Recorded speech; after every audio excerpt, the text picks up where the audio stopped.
Hello folks, did you know that every year approximately 10 million people fall ill with tuberculosis or TB and about 1.5 million people die from it, hence making it one of the most dangerous killers in the world. In 2020, there are more than 800,000 people contracted with TB and about 14,000 people die from it in Indonesia alone. So let's talk about it in detail and see why it is so dangerous. First, let's meet this little killer named Mycobacterium tuberculosis, a type of bacteria behind this deadly disease. We can be infected by this type of bacteria via inhalation, and when these little guys infect people's lungs, they can cause respiratory problems such as coughing, chest pain, and even coughing up blood. However, the story doesn't end there. When the TB bacteria spread from the lung to the other organs, things could get really messy.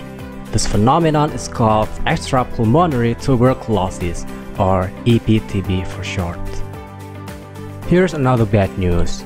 EPTB is very difficult to diagnose. Some supportive examinations like the Mantoux test or microbial analysis can only be done when the infection is already on the advanced stage, which means it will be harder for the doctors to treat the patients.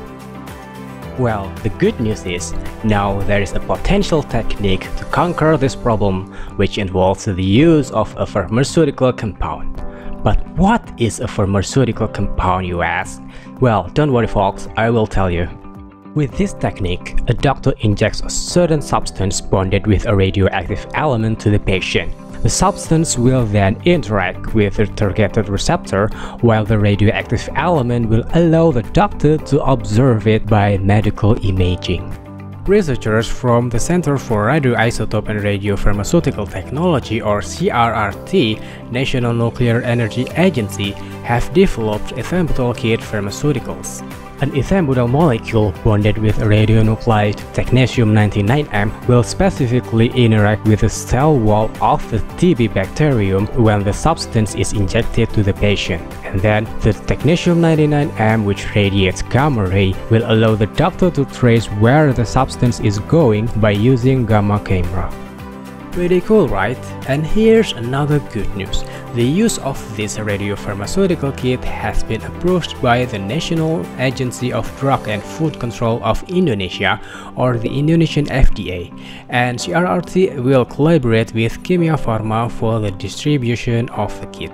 With the ethambutol radiopharmaceutical kit, the diagnosis of TB is expected to be faster, so the doctor can give a proper treatment to save the patient.